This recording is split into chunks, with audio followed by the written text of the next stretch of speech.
Des ustensiles, des gants, des palettes, des bassines plastiques, du matériel entrant dans la fabrication du savon liquide, c'est l'essentiel du contenu des kits remis aux 110 filles bénéficiaires. Cet appui du gouvernement à travers le projet Suède mis en œuvre dans le département de la Liborie par l'ONG Canal Développement impacte les filles en situation de vulnérabilité dans les 6 communes du département. Derrière cette œuvre sociale se cachent de nombreuses intentions.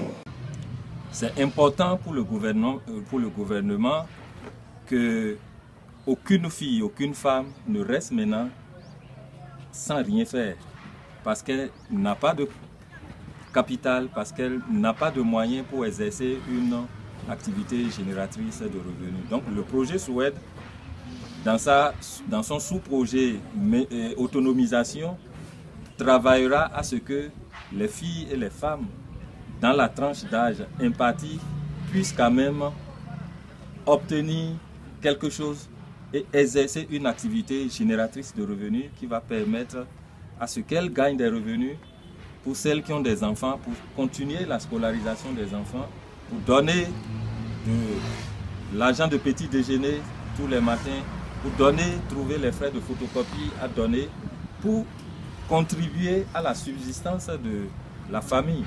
Parce que quand la femme apporte, que l'homme apporte, il y a l'harmonie dans le foyer. Sélectionnées dans les 10 arrondissements, les 70 filles bénéficiaires ont suivi la formation pratique. Le soutien reste donc un complément à l'initiation à la fabrication du savon et pour la cause, des précisions importantes valent la peine d'être soulignées. Et donc, c'est important que vous, les bénéficiaires, que vous puissiez savoir que c'est le gouvernement, à travers le projet Suède, qui vous donne ces articles aujourd'hui pour que vous puissiez mener une activité génératrice de revenus. Et c'est important, monsieur le président des artisans l'a dit, il faut véritablement utiliser ce matériel pour l'objectif pour lequel il a été destiné. On ne veut pas entendre que le matériel a été vendu, on ne veut pas entendre que le matériel a été mis de côté au profit d'autres activités. On ne vous refuse pas de mener des activités parallèles aux côtés de la fabrication du savon, mais il faut que les outils soient utilisés, le matériel soit utilisé pour vous permettre d'exercer cette petite activité et d'avoir des revenus pour votre propre subsistance, pour vos propres besoins d'abord.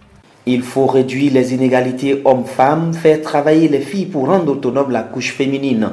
Le geste est salué aussi bien dans le cercle des bénéficiaires que dans le monde des artisans. Le soutien est considérable et peut permettre à une femme de se réaliser.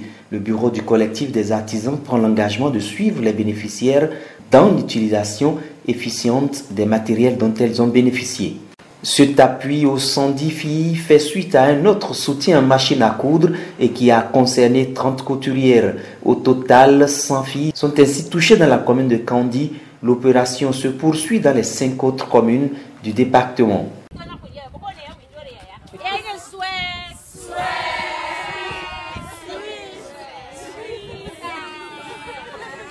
Bon, c'est bon,